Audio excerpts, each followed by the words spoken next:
It was a quiet night in my small town.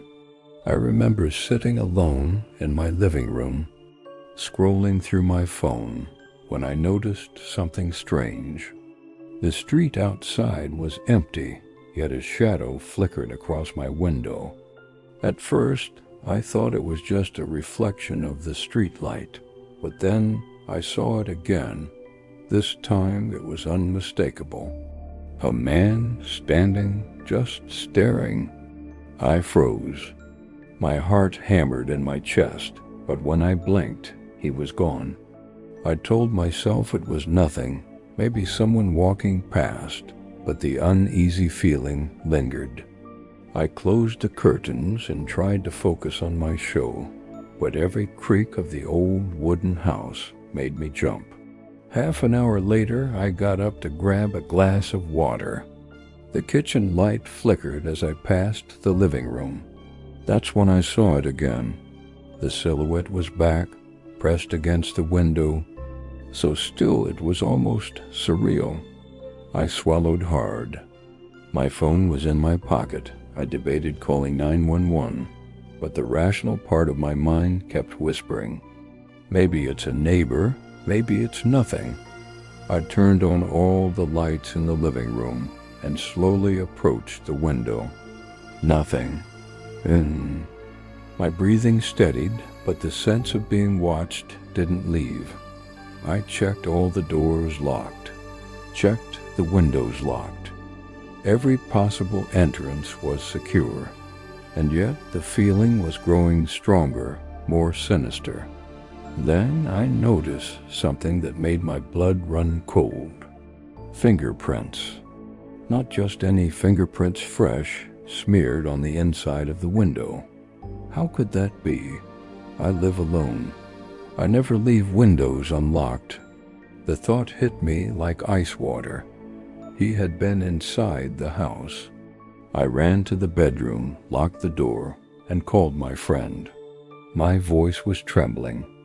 "There's someone here," I whispered.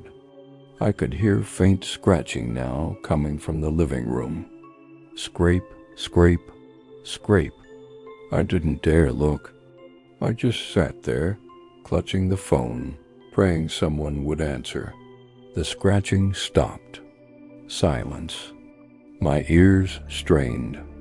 Then a slow, deliberate whisper came from the vent above the bedroom door.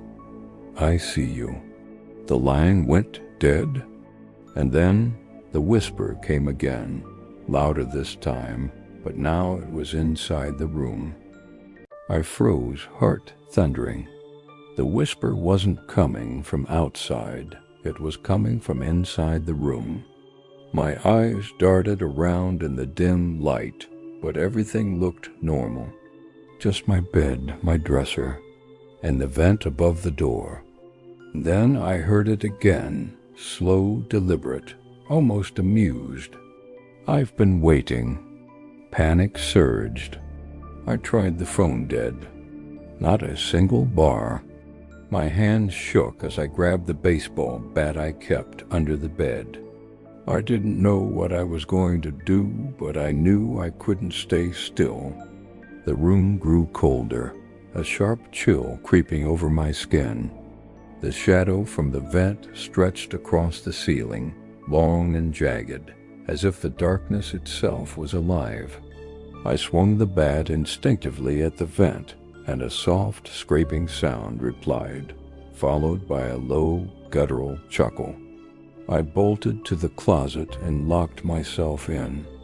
Every nerve in my body screamed at me, but I had no other choice. I could hear the faint creak of the bedroom floorboards, slow and deliberate, moving closer to the closet door. My mind raced. I thought about the window, the fingerprints, and the fact that the front door was still locked.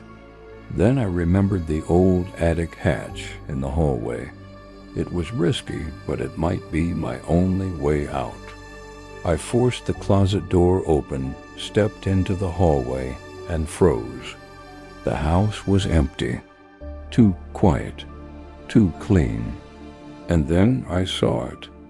A trail of wet footprints led from the living room to the stairs. I followed them cautiously, bat raised. The attic hatch loomed above, and my fingers trembled as I lifted it. The ladder creaked under my weight as I climbed. At the top, the attic was dark, filled with boxes and dust. Nothing moved. At first, then I heard it again, closer than ever, whispering my name. "You can't hide." A hand shot out of the darkness and grabbed my ankle. I screamed, stumbling back, barely holding on to the ladder. My heart slammed against my chest. Another hand reached up, cold, damp, almost sticky. I swung the bat blindly, connecting with something solid. The figure let out a horrifying groan. I scrambled up the last rung and slammed the attic door shut behind me, locking it with every ounce of strength I had. Silence. For a few heart-stopping moments, silence.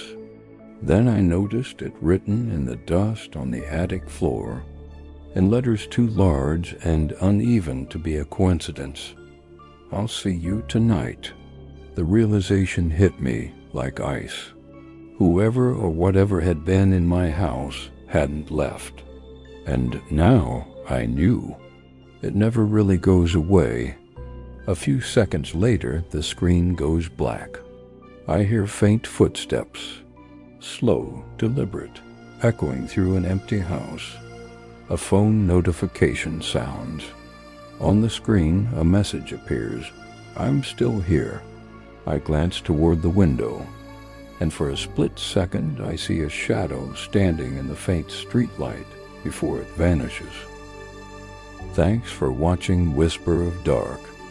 If this story sent chills down your spine, hit that subscribe button and turn on notifications. We explore the darkest mysteries, unsolved crimes, and terrifying tales every week.